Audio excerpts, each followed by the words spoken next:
Почитувани гостин во мие интервју е полскиот амбасадор Мариуш Бримора, чија земја е актуелен председавач со Европската Унија. Ambassador Brimora, welcome and thank you for accepting the invitation for this interview. Good morning, hello, and thank you for having me. Today is Europe Day and Victory Day. How can Robert Schumann's vision on united Europe can be seen in present geopolitical context? Yes, today is a very symbolic day because Robert Schuman, who is considered one of the founding fathers of the European Union as we know it today, published his renowned Schuman Plan or Declaration exactly 75 years ago today. We need to remember that it was May 1950, so only 5 years after the end of the most tragic war in the history of our continent. And the main goal of Robert Schuman was to secure safety for Europe and avoid wars. So he came to the conclusion that if we control coal and steel production, which are the main materials for armaments industry, that may lead to securing that there will be no more wars. And it was agreed by, as we know, 7 countries at the beginning who founded this coal and steel community, including France and Germany, the enemies in Second World War. That was the beginning of the European Union. Apart from the main goal, which was security for Europe, other goals of Schuman were to make Europe more united and to raise the standard of living of the people. So now, 75 years after all these reforms and changes and the creation of current European Union, I would dare say that the main goals of Schuman were fulfilled because Europe grew bigger and bigger, 27 countries currently, and Europe, the standard of living definitely went up over these years. And first of all, we are lucky to have lived 80 years in peace now on the continent of Europe. I'm talking about the countries who are members of the European Union. So Schuman should be pleased with the result of his plan announced 75 years ago. The Polish EU presidency is taking place amid a complex geopolitical context. The priorities of your presidency include addressing security challenges and advancing EU-US relations in regard to the war in Ukraine. Where does the defense cooperation with the US administration stand? Where do you see the future defense policy of the European Union? As you rightly noted, our presidency came amid a very complex international situation. I think that I quite like the statement of the EU President Ursula von der Leyen, which I would like to even quote, because when we were celebrating a few weeks ago 100 days of the new Commission, she had a speech, and she started the speech with saying, "The world around us is changing at lightning speed. Geopolitical shifts are shaking alliances.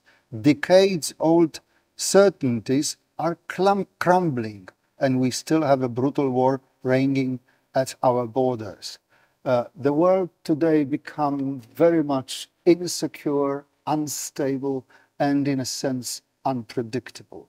In these circumstances, it seems only right that Polish presidency decided its motto will be Security Europe, and considered security as #1 issue for the time of our presidency. Security understood not only in terms of the security of our borders, but also economic, health, food, information, so various aspects of security. You ask about the defense policy and the transatlantic relations. Of course, our position is that the new administration in America doesn't change the basic position of Poland or the presidency or the European Council. That is, we still consider the United States as our most important ally and as a country with which we need to build the security in Europe. Despite some problems with the relationship at the beginning of the new administration, like, for example, the tariff problems, which we think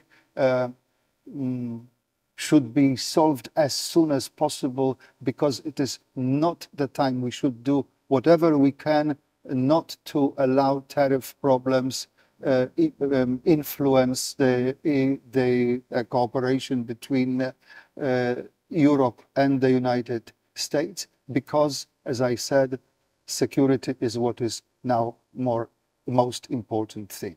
We see the United States as our most important ally, both in terms of transatlantic relations and within NATO as well. Poland and Polish presidency wants to work on building the defense infrastructure, like the East Shield, for example. And also the new administration, I would say, make us Europeans realize that maybe we really should consider more engagement on our side in the question of defense and security. That means that it was a kind of sign for Europe that we should consider spending more money on defense and taking more control in our hands. And that is being already done, because we have that plan for 2030 being the date when we should, by which we should improve the European security. But again, it doesn't change the fact that we want to do it within cooperation with the United States. Poland supports the efforts of the Western Balkans to join the European Union, but the fact remains that the region is not yet integrated in the EU, despite its geographical location. 2030 is mentioned as the year for the next wave of enlargement, for the next wave of possible enlargement. It is increasingly certain that if Macedonia does not start negotiations within a year, it may not catch this wave. How do you assess our European prospects in this context?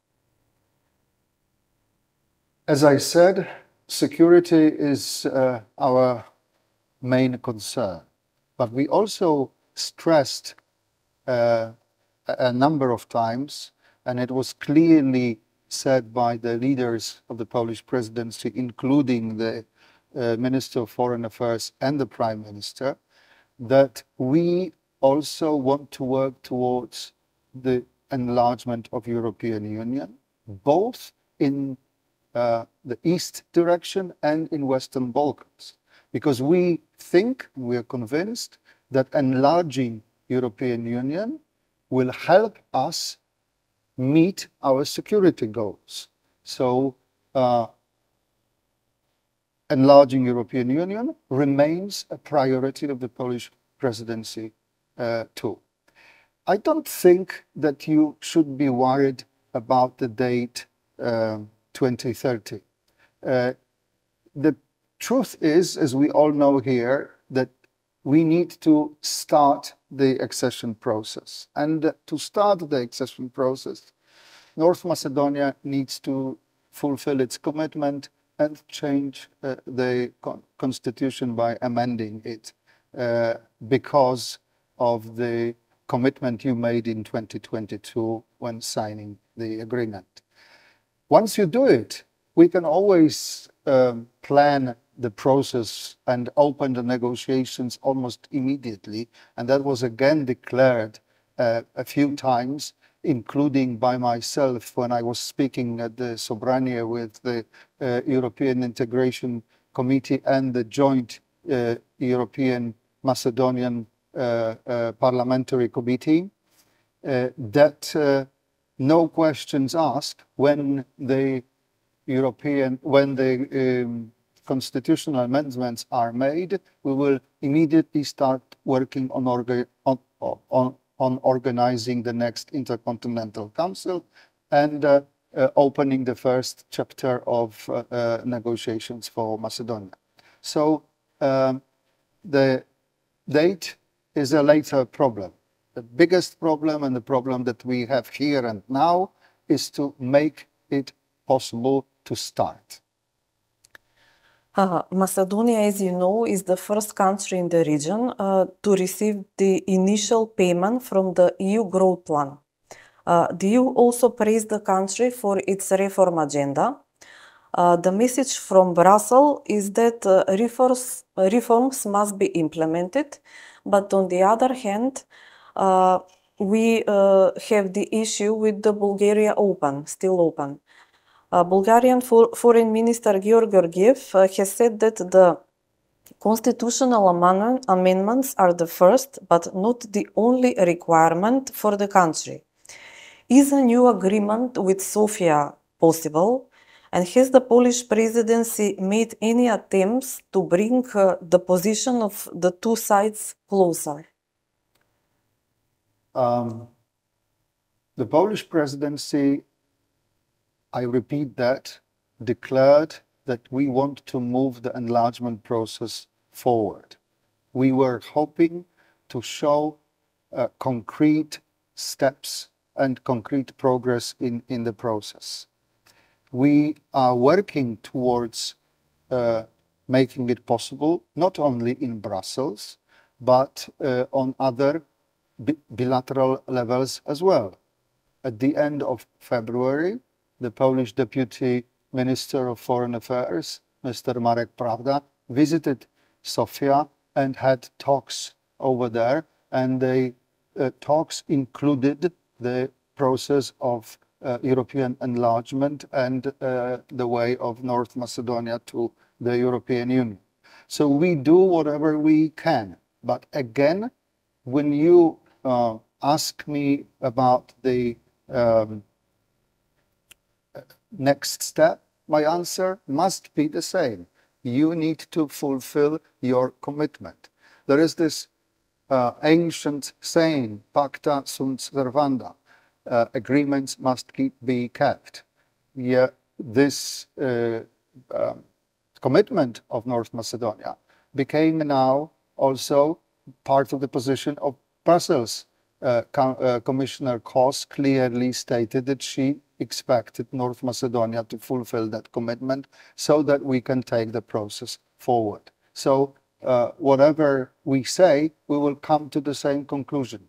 It all starts with the constitution requirement. After that, we can proceed with the process.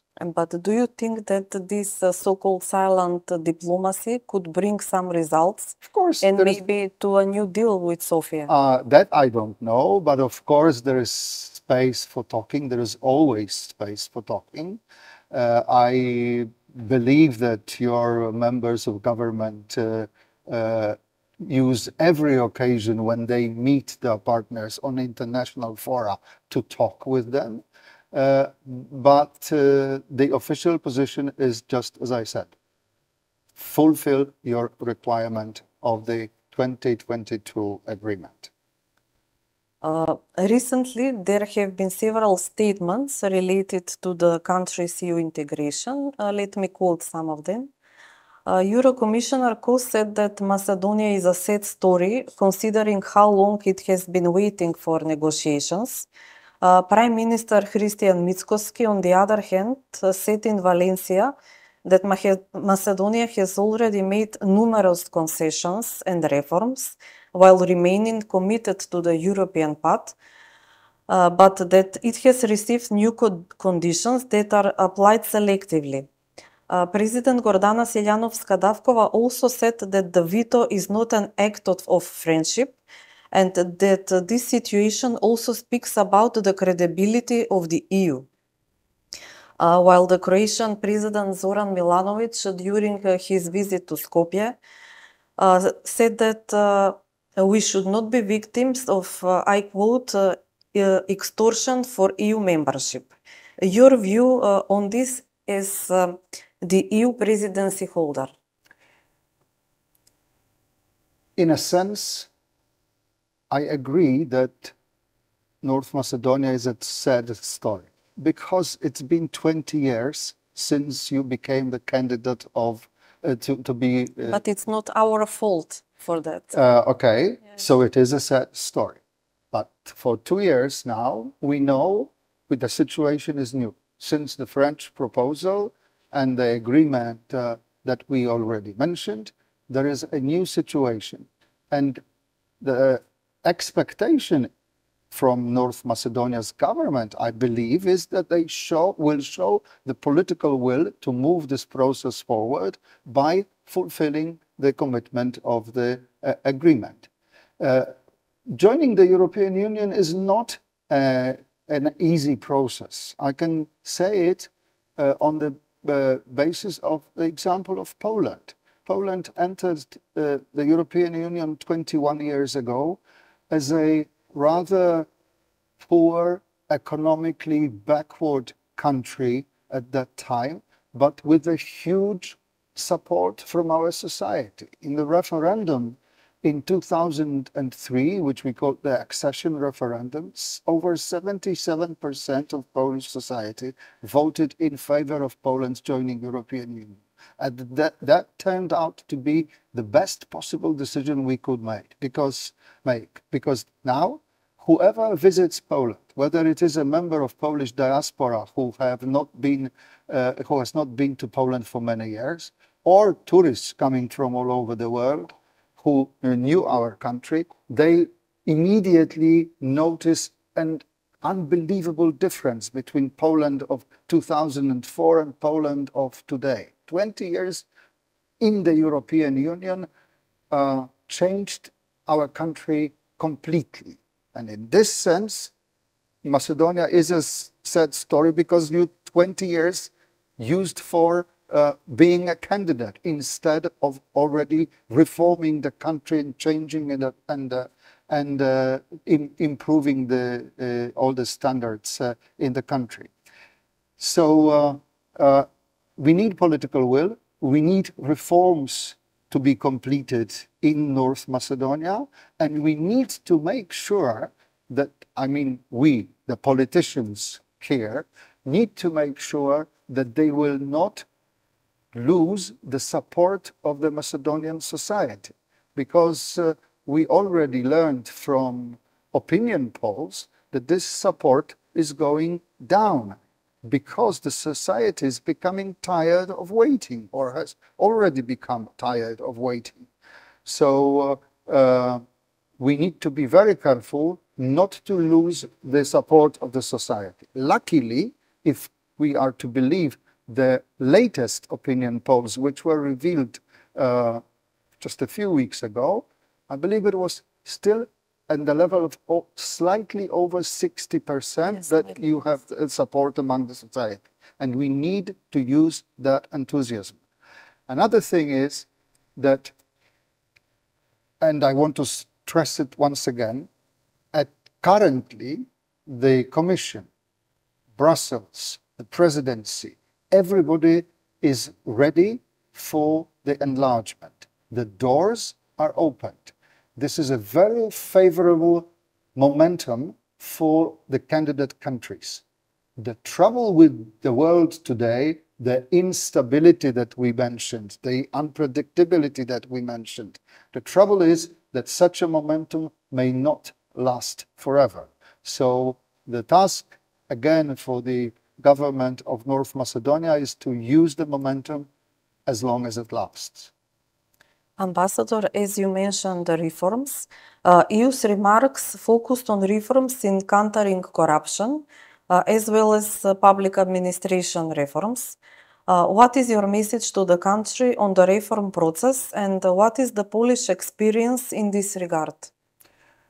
About the Polish experience, I've already mentioned. I can only add that two factors that were responsible for the success of Poland, I would say, were initiative of the Polish people on the one hand, because after the great transformation in Poland of 1989, and then after joining the European Union, the Polish people took things in their own hands, in a sense that they opened lots of small businesses which improved the economic situation of Poland enormously. It is enough to say that at a certain moment, 70% of the Polish GDP was produced by small and medium companies, the companies that were set up and run by ordinary Polish people.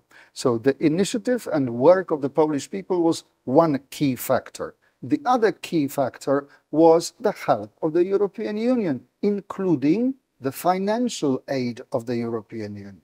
That's why it is so important that you have now the growth plan for the Western Balkans, and you can already now use the money from the European Union to reform your country and to meet the standards of the European Union. Convergence is one of the key words here, and they say that economic convergence of the Western Balkan countries is at the level of 30–35% of the European Union member states. So the growth plan and the money especially designed for the Western Balkans, as far as I remember, it is about 6 billion euro for the years 2024–2027. It is the money to use to speed up the process of meeting the standards of the European Union. So you need to continue reforming the country economically.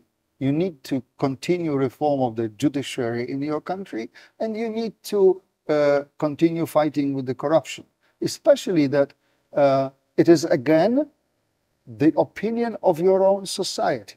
At one of the meetings we, the EU ambassadors, had with your foreign ministers, it was told, we were told that according to the Macedonian society, corruption is the #1 problem in this country. So society is aware of this problem, and again it is the responsibility of the government and the decision makers and the politicians to fight the corruption and bring matters under control.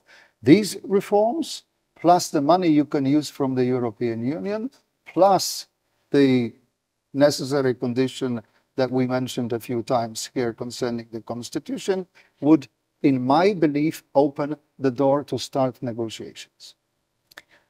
Council President Antonio Costa is set to visit the Western Balkans, including Skopje, next week.